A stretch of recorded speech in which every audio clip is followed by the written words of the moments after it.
What's up, Carnival Spirits? I'm TJ, and yes, you are one of the spirits of the Dark Carnival. If you're subscribed to this channel, if you're a juggalo anywhere on the planet Earth, welcome. And I want to get into this video starting with 6 shoutouts. That's right, 6 ninjas on Carnival Spirits getting a shoutout right here and now. Starting with Scotty Two Balls, the creator and founder of Spirits of the Dark Carnival. That motherfucker is my brother, and I want you guys to subscribe to his channel. I know a lot of you are new subscribers to Carnival Spirits, but you got to make sure that you subscribe to Scotty Two Balls, who created this channel, and he's got a lot of good content as well, talking about album reviews, and he's also Strange Music Street Teamer. So hit up Scotty Two Balls, show him some fucking love. All right, next up on the shout out list is Riddle's Nightmare. Riddles the Clown just recently made a video talking about Juggalo family, which I wholeheartedly feel. In a very similar boat, I've been a Juggalo for 18 years, but I still had not been a part of the Juggalo YouTube community until Scotty Two Balls gave me an opportunity to join this channel.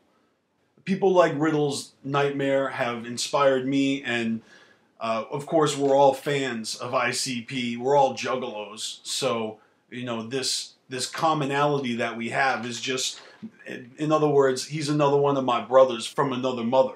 All right. Third up on the shout out list is Figo Guy, who is an incredible talent and such a down-to-earth ninja.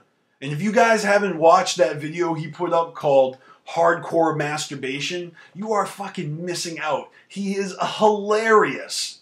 Such a fucking comedian. It's not only is he doing awesome series like Reverse Messages, unveiling all these messages throughout ICP's Psychopathics catalog for us, he's also joined Cali Green Too Fresh with the Figo suicide videos. So much motherfucking clown love to Figo Guy, man. You are the shit. Seriously.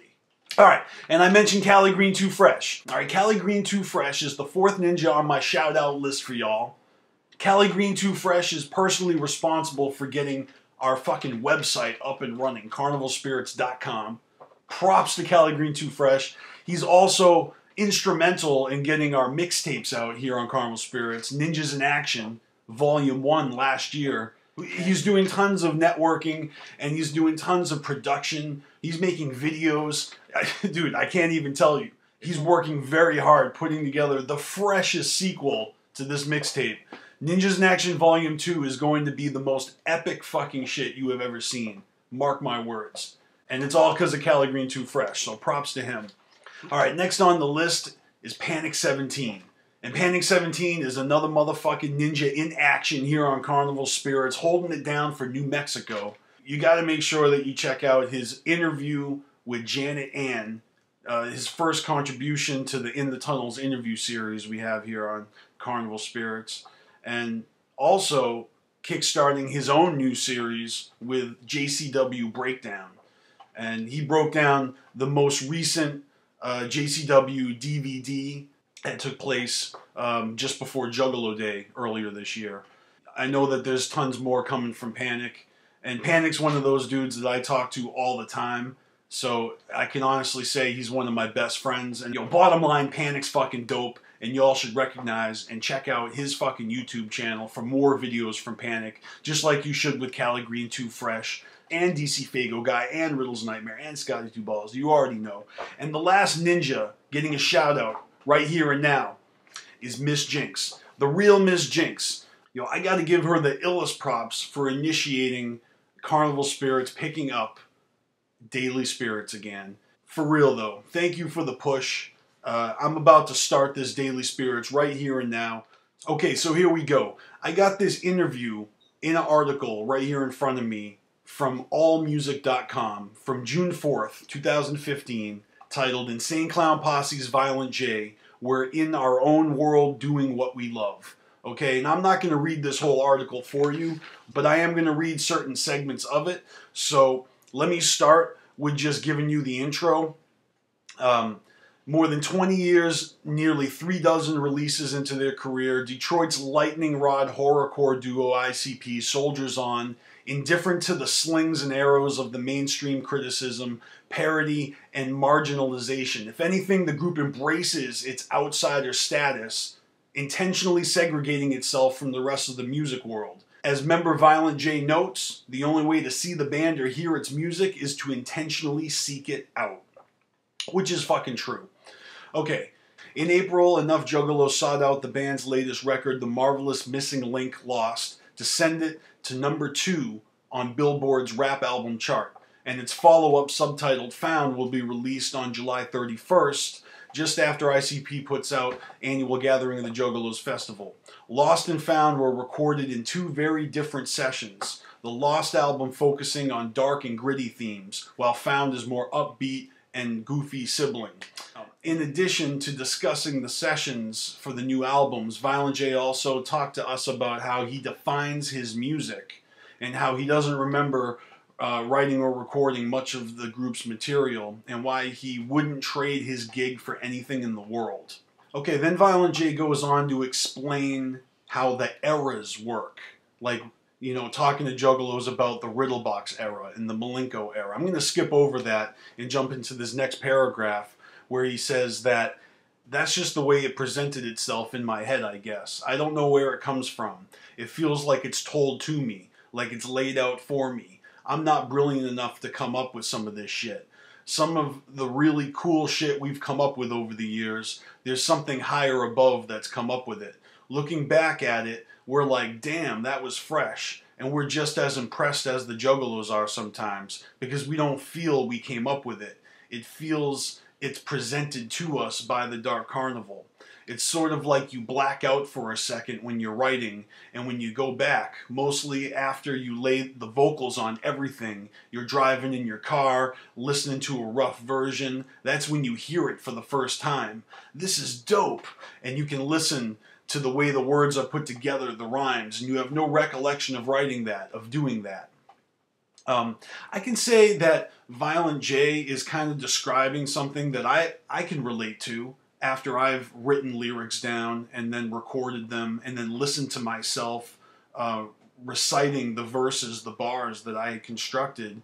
I can honestly say that I don't remember writing all the things that I wrote. In fact, that's the whole reason you write that shit down, because when you think of things, you forget what you thought of. And if you can capture that down by scribbling it on paper, jotting it, you know, writing your fucking thoughts down, writing your rhymes, instead of just like coming up with them and letting them poof, disappear. Anyways, alright, the interviewer continues to ask about the new albums, The Marvelous Missing Link, and notes that there's 2 very different tones, and so he's asking about the studio sessions for each. And Jay says, yeah, completely. The whole vibe changes in the studio. The albums are called The Marvelous Missing Link, and the link is the link between the listener and his or her salvation, or their faith.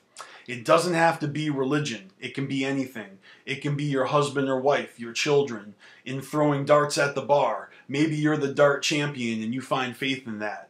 The first album is when your link is lost and you have no faith and no salvation. And there are people that are down and out, people that are depressed. So when we're making that album, on the Lost album, we can't help but feel that way when we're creating that. Like we're lost. And it's a very depressing thing sometimes. So I just wanted to ask if you guys thought that that is actually the case. That when you're making music that's lost, it can be depressing and that can affect your own mentality. Because I always had the impression that, like in the broader spectrum of hip-hop, getting in the studio and expressing yourself and spitting, whether it's wicked shit or gangster shit or, you know, any type of fucking negativity, it actually was a positive thing. You know, instead of being in the streets confronting people with like a gang mentality and territorial pissing, you can, you know, collaborate with people and get together and create music. So I know that ICP, you know, operates outside the normal entertainment business, but I always kind of felt that, you know, the young ICP was, you know, venting and getting all that negative shit, you know, out of their fucking system through musical expression.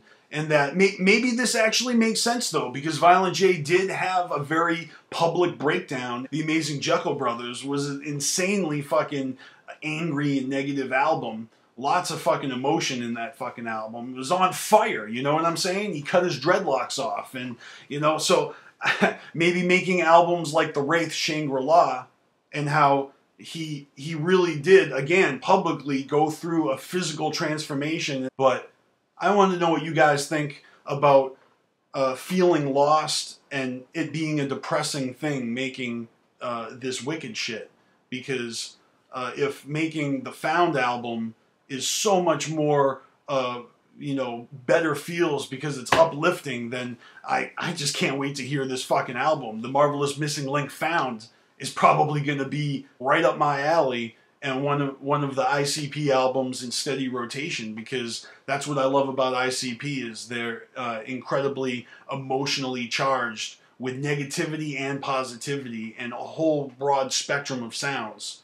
So the next fucking point that I want to bring up, after he talks about how ICP is insanely fortunate, after he talks about how they're living the American dream, after he talks about how you have to seek them out and you're not going to hear any ICP while you're waiting to listen to Taylor Swift, even though I would, Violent J says, and I quote, "This may sound crazy, but if I had to describe the sound of ICP's music, I would say it's pop. It's like acid pop, wicked pop, extreme pop, death pop. It's pop with the super wicked lyrics and super wicked themes sometimes, but musically, we go everywhere, like pop. We have soft songs that make you want to cry. We have fast songs. We have songs about everything. Even though we're known for cussing and this and that, we have a lot of songs that have no cuss words in them. We are not barricaded by anything, and that's like pop music. That pretty much goes everywhere. Sometimes it has guitars in it like crazy. Sometimes it has no guitars in it. Sometimes it's a Pharrell beat or a Wu-Tang beat or a death metal beat. It has all types of things. That's how I would describe ICP's music. Pop without the bullshit, sugar pop lyrics. Death pop. You have metal and you have death metal. So I'd say you can have pop music and death pop. We're a rap group first and foremost." Well, shit. I mean, this would explain a lot of things and should put to rest a lot of arguing and bickering amongst the Juggalo Nation. Because clearly, since ICP's sound has changed, each era after the unveiling of the 6 Joker's card and, you know, with the Wraith, the ICP said it. They said, if you don't like our sound, the new ICP, then go listen to the old ICP. And they've never been apologetic about their evolving sound. So it's kind of refreshing to hear Violent J just come out and say point blank that ICP, to him, is categorized as pop music. But I like the comparison, because there is metal and there is death metal. And I guess it really does kind of make sense if you're willing to accept the label that is put on it. ICP has always rolled with that one fucking label that their music is the wicked shit. So this is the era of the second deck of Joker's cards, and it's officially, out of the mouth of Violent J, death pop music. You guys should definitely check out this full interview. The article link is in the description. It's a nice interview. It's a good read. It's not that long. I only read a couple segments for you. But as far as Daily Spirits goes, you know, big ups to Miss Jinx for initiating that we pick this up again. And I want to make this the official first topic video. So for Daily Spirits this week, I want to invite everyone on Carnival Spirits and our subscribers to make a video response to one of these 3 topics. Is it a cop-out for Violent J to say that they're not that brilliant and they're saying a higher power has given them ideas just because he's blacked out and doesn't remember writing certain lyrics and making songs as fresh as they are? I mean, other artists have come out and said that they don't have a clue how they came up with the shit they came up with when they were, you know, younger, in the game, in their prime, whatever. Like Bob Dylan, he doesn't have any recollection of how he wrote any of that stuff that he is so fucking famous for. So that's topic 1. if you want to talk on that. The second one is Violent J saying that feeling lost and depressed making the Lost album versus, you know, feeling much better in the studio making more upbeat and positive music. And is this something that he's just admitting now, or is it kind of contradictory to say that, you know, it doesn't feel good to make that fucking wicked shit, because that's what they've been doing for most of their career. So they've been torturing themselves for our benefit because it feels good to listen to that shit. So anyways, I want to know what you guys think about that if you want to talk on topic 2. And topic 3, if you want to give me your 2 cents. I want to know what you guys think about Violent J officially saying that he thinks ICP's music is categorized as pop music. All right. And anyone who wants to join the conversation in the comments below, fucking have at it. I'm BstMstR, and you're fucking awesome. Make sure that you subscribe to all the Ninjas in Action in the description below. Check out our website, CarnivalSpirits.com, and always remember to fuck the fuck off. See ya!